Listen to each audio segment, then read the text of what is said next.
Welcome to the best obscure indie games of 2025. This is a more chill video. Welcome to the studio. We got a brand new studio set up. We got the official studio couch. I want to talk about some really fun games that happened in 2025. Now, Splitgate is a very interesting conundrum, if you will. Originally existed, right? And then for some reason they shut it down because they're like, yeah, actually we don't like this anymore. And then they brought it back. And when they brought it back, it was called Splitgate 2, right? And it was in beta, and I played the beta. I'll actually play some clips right here of me playing the beta because it was really fun. I am so happy and excited for this game. I love the original so much. Yeah, first kill. Let's go. Okay, we're good. Oh, the reload animations are so good. Oh, I've missed this game. I've missed Splitgate. I asked for the playtest a few days ago, and they like just sent out the email like 30 minutes ago. I haven't even used the portals all that often. I just love like the movement of the shooter so far. Let's go. I've won twice. Oh, I'm feeling good. We gotta test the sniper though. Ooh, actually though, sniper's pretty good. So you have 15 possible loadouts. That's actually pretty good. And I think they have, yeah, so each class has different guns. That's way different than Splitgate 1. I actually really like this system a lot more. So because each role actually has kind of a purpose instead of just having access to every single gun for every single class. I feel like here you can be a little bit more strategic on your playstyle, which is really nice. Ooh, because it's a burst rifle. Ooh, okay, so it's like two rounds is a kill. That's actually pretty good. Ooh, one round can be a kill. Yo, actually, this is a super satisfying burst rifle. Where are you? Oh, there you That was the perfect timing. Oh, I love this game. I had to reload. Oh, dude, that shield is so good. I haven't used equipment all that much, but that shield is powerful. So worth it. Let's go! And now, the problem with Splitgate is that the original game, people love the original game, but the second game has mixed reviews. In recent development, now it's called Splitgate Arena Reloaded, apparently. For some reason, I don't know why, but it's also mixed reviews. Here's my pitch, if you're still not sure about the game. Halo with portals. That's what hooked me, Halo with portals. I played this with friends. Ignore this Steam reviews for this game specifically. I think I got review bombed or something, but it's a genuine fun time, right, with friends. I've played this game with one of my friends a few times, and it's been fun every time. It's a very chill game, but it's also like you really have to focus and help your team win. If you like Halo and you like Portal and you like a weird combination of that, then you're gonna like this a lot. So the original game released a few years ago, but this new version is a lot of the same. I kind of wish there was a little more content, and I need to play it again this year, honestly, and get back into it. But from what I've played, it's really fun. And if you like the original game, you'll most likely like this newer version. Mage Arena. Okay, so I played this with one of my friends, and I'm realizing this is a fun with friends category. So I have like 4 of these fun with friends kind of games, and you'll probably recognize a few of them. One of them is Mage Arena. Apparently, my friend was watching TikTok. We hate TikTok now, by the way. That's like a recent development that happened. We're not going to talk about that though. My friend was scrolling TikTok and they saw Mage Arena. I played it, and what I really love about Mage Arena is the fact that you can use your voice to cast spells, but it's also one where you kind of have to be a little bit louder to play. You have to be loud enough for the microphone to detect your voice. So if you're a kind of gamer that doesn't talk while playing, this game is probably not for you because you have to use voice commands in order to cast spells. Otherwise, you'll just keep on dying over and over again, and it'll be not great for you and your team. I like the low poly aesthetic. It's very dithercore. Hey, dithercore, remember that? I coined that term. I termed that.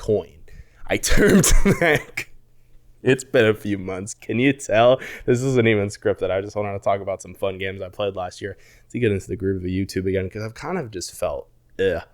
So I'm trying to get back into the groove of YouTube again, because I've just been making a lot of music, and I want to get back to making videos and talking about some really cool art that I found. So Mage Arena, I don't really have a lot to say about Mage Arena, but it's a really fun game with friends where you have to use your voice to cast spells. I think that's a really unique feature, so if that interests you, I would I would check out Mage Arena. The levels are really fun. There was one time where I just kept getting stuck in like this pit. I kept falling down because I couldn't like climb the mushrooms or whatever. And the map has like different segments. So there'll be like a swamp, there'll be like a mushroom area kind of thing. So it's like one map, but it's like sectioned off between different biomes. It's a really cool feature. REPO, everybody's talking about REPO. I feel like REPO died a little bit, but REPO kind of had its wave, and now REPO's kind of just been a little bit downhill. I haven't played it a whole lot this year in 2026, but in 2025 when it released, which that's crazy that this game released last year. I thought it was older than that, but yeah, no, that was a really fun game last year. It really stood out to me. I'm gonna rant a little bit. I hate the term friend slop because it's just like, why can't we just have fun with friends? Why does this have to be slop? You know what I mean? It's got a weird taste in my mouth. It's like, I understand that all games are not like super serious. That's fine, whatever. But friend slop, really? Hey, at least it's not made by AI, all right? So let's not call human art slop, please.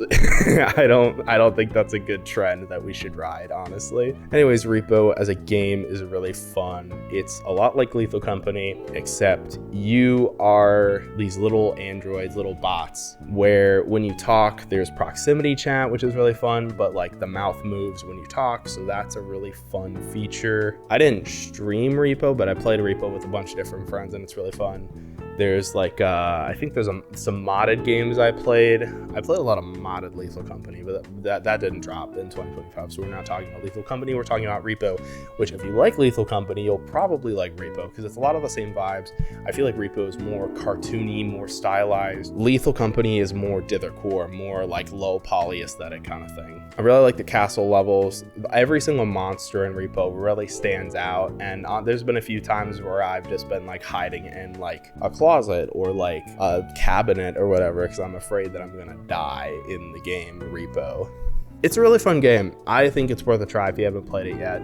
And there's still people playing it now, you know, and they're adding new monsters, adding new levels and stuff like that. They got like a whole dev team, dev update stuff, so that's pretty cool that the team is still active. RV There Yet is probably my favorite fun with friends kind of game that dropped last year. I feel like it's not that old, but I played it with two of my friends once, and I feel like it was probably the most fun I've had playing with friends in terms of a game that came out last year, so like very recently. RV There Yet is basically you're just a bunch of guys drinking beer and driving this RV to who knows where, but you have to like go up mountains and you have to try to move this RV over like janky terrain and stuff like that. So just like RV There Yet, I'm opening a cold one with the boys, except this is I have no boys right now. I forgot to open my freaking drink. Can I do it one-handed? This is gonna be such a bad idea. This is a bad idea. I'm gonna regret this. I'm gonna opening a cold one with the boys. I can't open this with one hand. This is gonna be great. Opening a cold one with the boys. Disclaimer, this is not alcohol. This is strawberry mango sparkling water. Pretty good. I like sparkling water. Kind of like LaCroix. I was hoping that would be more eventful. It was not. All right, well, this video is awful. But yeah, no, it's a really fun, cozy, like goofy, silly kind of game if you want to have some fun with some friends. I think there's also proximity chat in this game. I've played it once. I want to play it again, though. I got to get the squad back together. All right, we're going to... Excuse me, what was that? Now we're going to talk about some roguelikes. I only have two because a big one that's dropping this year is Slay the Spire 2.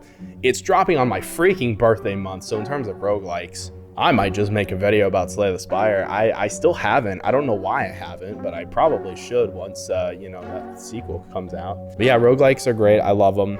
Shroom and Gloom, I played the demo once. I've even talked about Shroom and Gloom a little bit because I played it in the middle of the night when I was ranting about AI, and I made that a whole side channel video if you remember that. You probably don't because you probably don't watch the side channel. Why would you watch the side channel? It's pretty bad, I'm not gonna lie. It's human though, it's not AI. We hate AI here. Shroom and Gloom is this really like dark aesthetically, borderline medieval, but like not exactly medieval, but it's that like dark fantasy.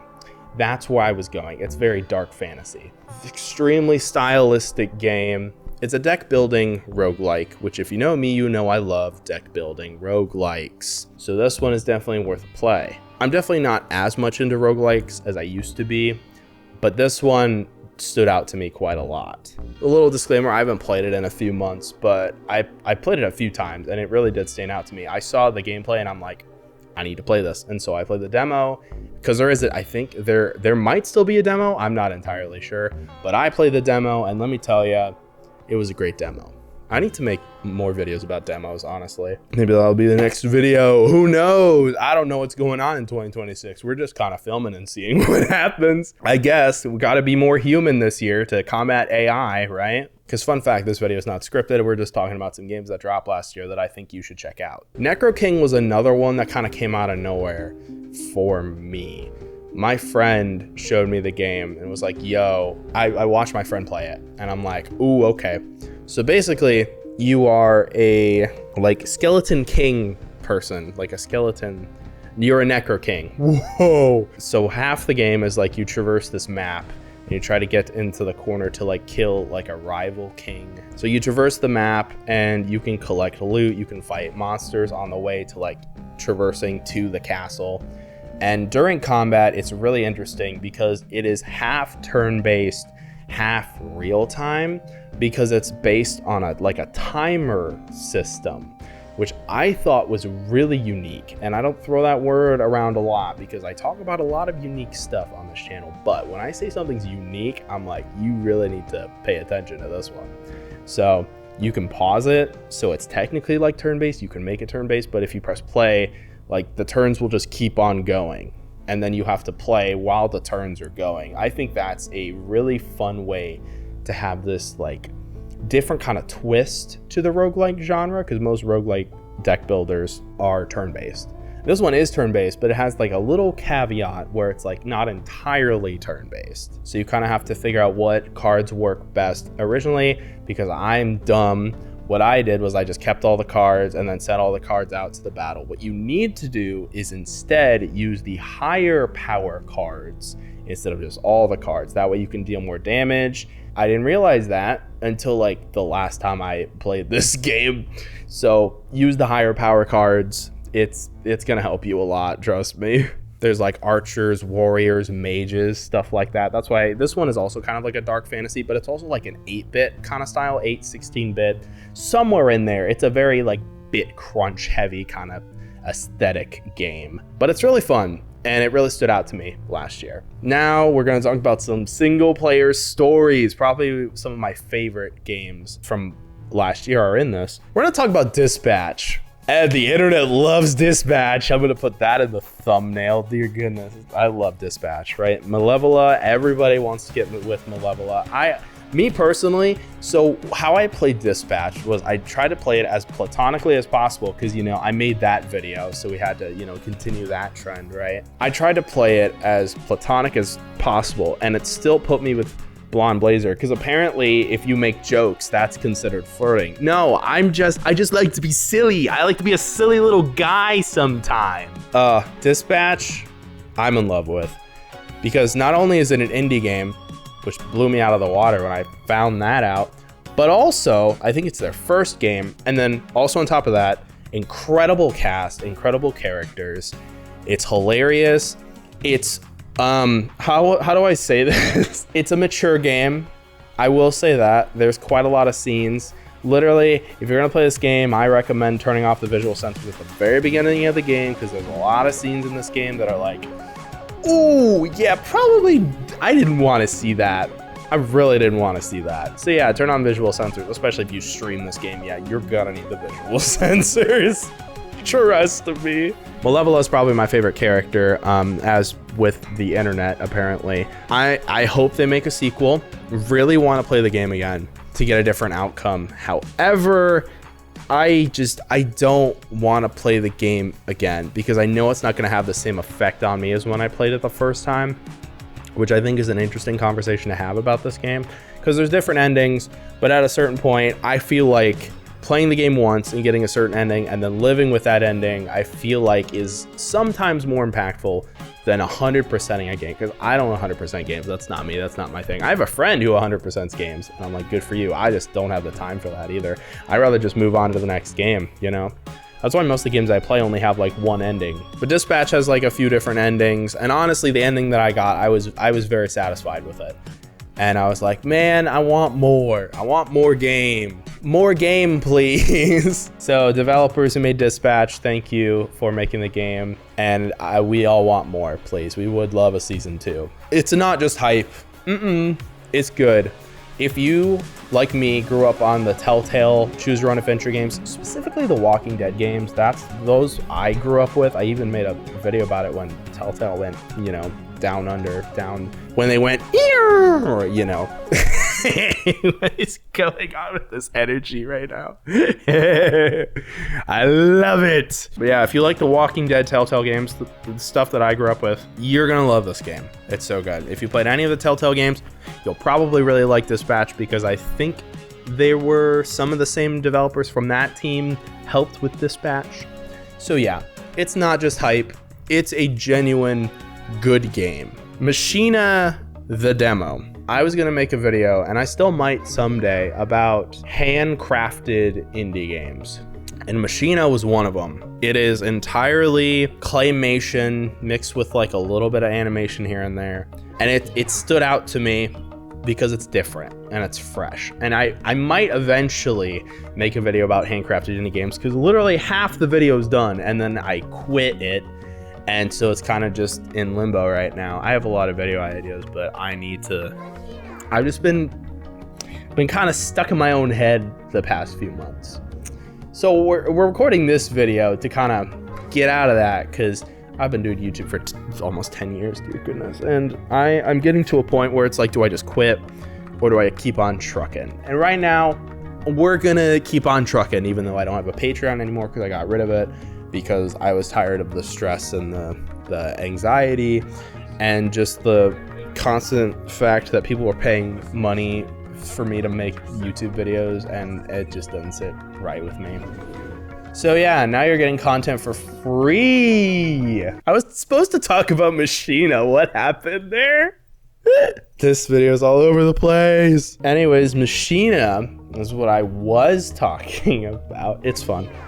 I think it really stands out in terms of like claymation. It's a very like DIY kind of game. Like it's very homegrown. It's very homebrewed. What am I trying to say? It's got a very specific charm of like, you can tell that this was probably somebody's like first project, or it was just like very first project coded in like a good way. Okay, Expedition 33.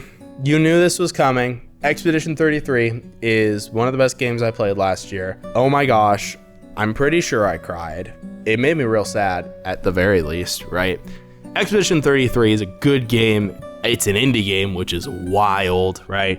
I said the same thing about Baldur's Gate, and people are like, Baldur's Gate is not an indie game. Technically, it was, but we're not talking about Baldur's Gate, right? We're talking about Expedition 33. When I first played this game, I was like, okay, this game is basically a combination of Baldur's Gate, Assassin's Creed, and Kingdom Hearts.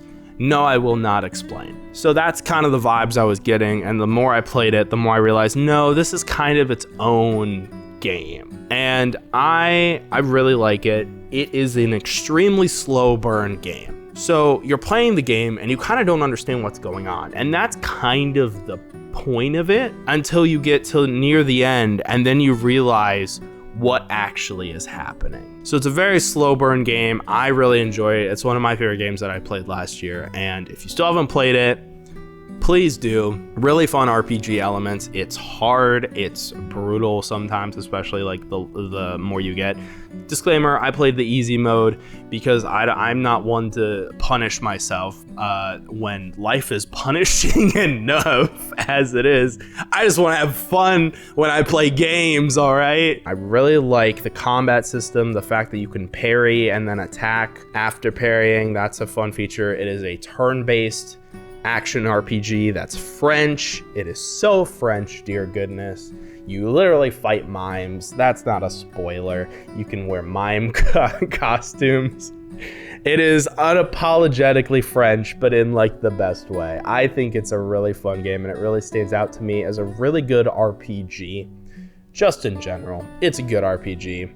I've played a few RPGs in my day, and it stands out to me. It's one that's gonna stick with me for a while. Now, you think that would be the end of this, right?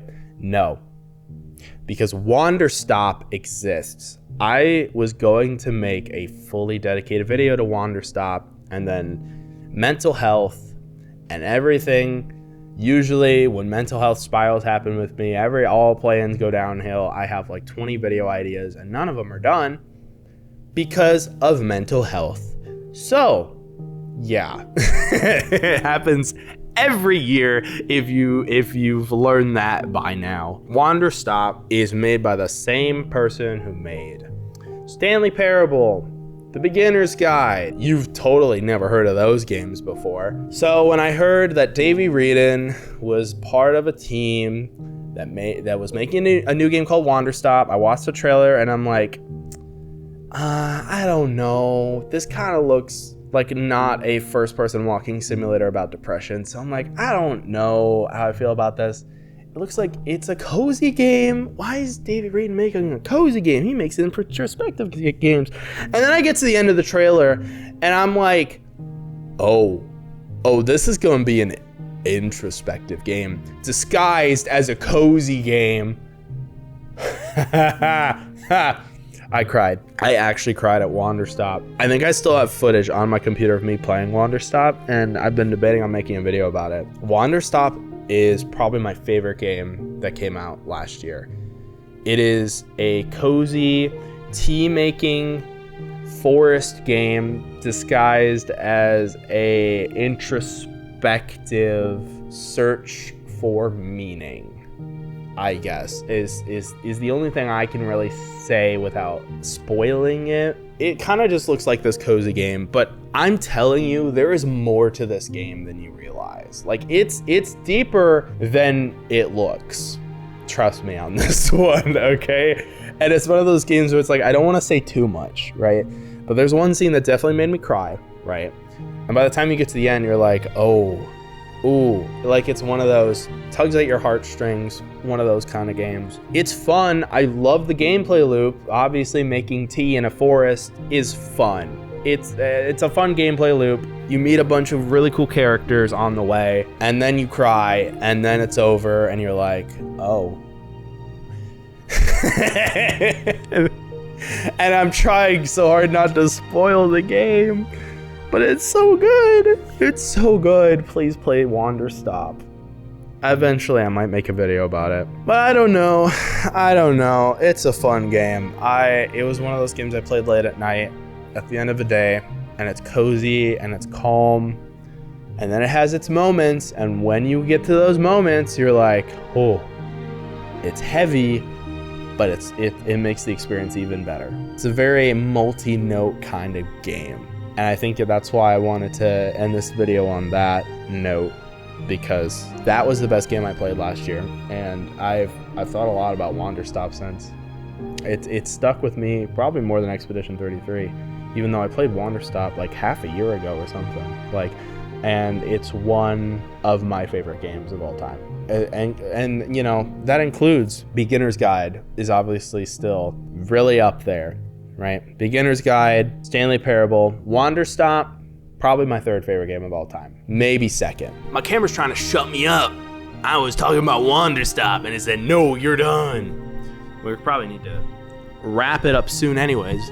But Wanderstop is such a good game. Wanderstop is one of my favorite games of all time. And is that because it was made by partially Davey Wreden? You know, that I'm not gonna say no. But also, you got Beginner's Guide, probably my favorite game of all time. Stanley Parable, Wanderstop. Honestly, Wanderstop might be my second favorite game of all time. And I was debating if Wanderstop is my favorite game of all time, because when you compare that game to the Beginner's Guide, so it's a constant debate in my head. What I'm saying is Wanderstop is one of the best games I've played of all time.